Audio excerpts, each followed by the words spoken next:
ANM ನ್ಯೂಸ್ಗೆ ಸ್ವಾಗತ. ಶ್ರೀ ಕ್ಷೇತ್ರ ಧರ್ಮಸ್ಥಳ ಗ್ರಾಮಾಭಿವೃದ್ಧಿ ಸಂಸ್ಥೆಯಿಂದ ತಿಮ್ಮಸಂದ್ರದಲ್ಲಿ ಸಾಮೂಹಿಕ ಲಕ್ಷ್ಮೀ ಪೂಜೆ.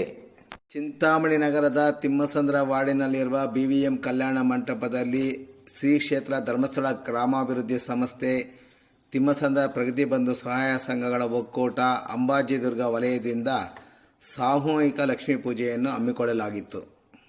ಸಾಮೂಹಿಕ ಪೂಜೆಯ ನಂತರ ಮಾತನಾಡಿದ ಲಕ್ಷ್ಮೀ ಪೂಜೆಯ ಸಂಘದ ಅಧ್ಯಕ್ಷ ಕೋನಪ್ಪಲ್ಲಿ ಶಿವಾರೆಡ್ಡಿ, ಇಂತಹ ಪೂಜಾ ಕಾರ್ಯಕ್ರಮವನ್ನು ಹಮ್ಮಿಕೊಳ್ಳುವುದರಿಂದ ಜನರ ಆರೋಗ್ಯ ಮತ್ತು ಶುಭದಿಂದ ಇರುತ್ತಾರೆ ಎಂದರು. ದೇವಿಯ ಪೂಜೆಯನ್ನು ಮಹಿಳೆಯರು ಎಷ್ಟು ನಿಷ್ಠೆಯಿಂದ ಮಾಡಲಾಗುತ್ತದೆಯೋ ಅಷ್ಟೇ ಮುಖ್ಯವಾಗಿ ಸಂಸಾರ ಮತ್ತು ಮನೆಯಲ್ಲಿ ಸುಖದಿಂದ ಇರಬಹುದು ಹಾಗೂ ಮನೆಯಲ್ಲಿ ಶಾಂತಿ ಸಹ ನೆಲೆಸುತ್ತದೆ ಎಂದರು. ಸಮಾರಂಭದಲ್ಲಿ ತಿಮ್ಮಸಂದರದ ವಾರ್ಡಿನ ನಗರಸಭಾ ಸದಸ್ಯ ಹಾಗೂ ಬಿಬಿಎಂ ಕಲ್ಯಾಣ ಮಂಟಪದ ಮಾಲೀಕರಾದ ರಾಮಮೂರ್ತಿ, ಶ್ರೀ ಕ್ಷೇತ್ರ ಧರ್ಮಸ್ಥಳ ಗ್ರಾಮಾಭಿವೃದ್ಧಿ ಸಂಸ್ಥೆಯ ನಿರ್ದೇಶಕ ಜಿ ವಸಂತ್, ಯೋಜನಾಧಿಕಾರಿ ಚಂದ್ರಶೇಖರ್, ಪ್ರಗತಿ ಕೃಷ್ಣ ಗ್ರಾಮೀಣ ಬ್ಯಾಂಕಿನ ಮುಖ್ಯ ಪ್ರಬಂಧಕ ಬಿವಿ ಕೃಷ್ಣಪ್ಪ, ಜಿಲ್ಲಾ ಜನಜಾಗೃತಿ ವೇದಿಕೆಯ ಸದಸ್ಯ ಪ್ರದೀಪ್, ಮುಖಂಡರಾದ ಬಾಬುರೆಡ್ಡಿ, ರೆಡ್ಡಪ್ಪ, ನಾರಾಯಣಸ್ವಾಮಿ, ಅಂಬಾಜಿದುರ್ಗ ಮೇಲ್ವಿಚಾರಕಿ ಪ್ರೇಮ, ಒಕ್ಕೂಟದ ಅಧ್ಯಕ್ಷೆ ವನಜಾಕ್ಷಿ, ಉಪಾಧ್ಯಕ್ಷೆ ಸುಗುಣ ಸೇರಿದಂತೆ ಹಲವಾರು ಮುಖಂಡರು ಭಾಗವಹಿಸಿದ್ದರು. ಸಾಮೂಹಿಕ ಲಕ್ಷ್ಮೀ ಪೂಜೆಯಲ್ಲಿ ಹಲವಾರು ಮಹಿಳೆಯರು ಭಾಗವಹಿಸಿ ವಿಶೇಷ ಪೂಜೆ ಸಲ್ಲಿಸಿದರು. ಎಎನ್ಎಂ ನ್ಯೂಸ್ಗಾಗಿ ಟಿಪ್ಪು ನಗರ ಇಮ್ರಾನ್ ಪಾಷಾ, ಚಿಂತಾಮಣಿ.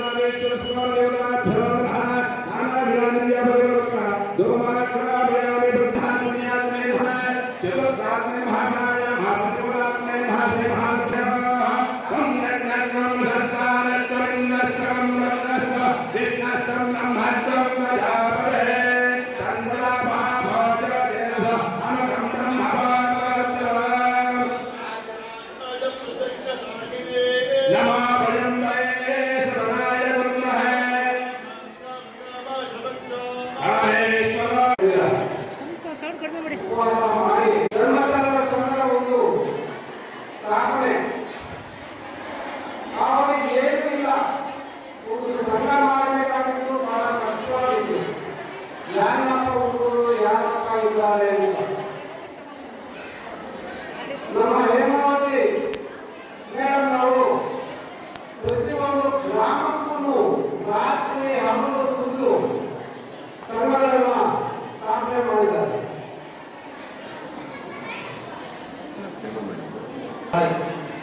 ಹಾಗಾದರೆ ಪ್ರತಿಯೊಂದು ಸಂಘನೂ ಸ್ಥಾಪನೆ ಮಾಡಬೇಕಾದ್ರೆ ಅಷ್ಟು ಸುಲಭವಾದ ಕೆಲಸವಲ್ಲ. ನಾವು ಒಂದು ಮನೆಯಲ್ಲಿ 5 ಜನ ಮಕ್ಕಳಿಂದಲೂ ಅವರು ಕೂರಿಸಿಕೊಂಡು ಒಂದು ವಿದ್ಯಾಭ್ಯಾಸ ಆಗಲಿ ಇನ್ನೊಂದರಲ್ಲಿ ಮಾಡಬೇಕಾಗುತ್ತೆ.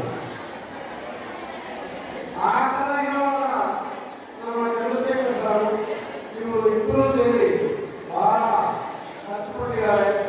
ಇಷ್ಟೊಂದು ಜನ ಬರಬೇಕಾಗಿದ್ರೆ ಒಂದು ಅಷ್ಟೊಂದು ಸುಲಭವಾದ ಕೆಲಸವಲ್ಲ. ಇನ್ನೊಂದು ವಿಚಾರ, ಧರ್ಮಸ್ಥಳ ಮಂಜುನಾಥ ಸ್ವಾಮಿಯವರ ಕೃಪೆಯಿಂದ ನಮ್ಮ ವೀರೇಂದ್ರ ಹೆಗ್ಗಡೆ ಅವರ ಕೃಪೆಯಿಂದ ನಮ್ಮ ತಾಲೂಕಿಗೆ ಇಷ್ಟೊಂದು ಸೌಲಭ್ಯಗಳನ್ನು ಕಲಿಸಿಕೊಡ್ತಾ ಇದ್ದಾರೆ. ಒಂದು ಎಲ್ಲ ಡೈರಿಗಳು ಹೊಸದಾಗಿ ಸ್ಥಾಪನೆ ಆಗಿದೆ.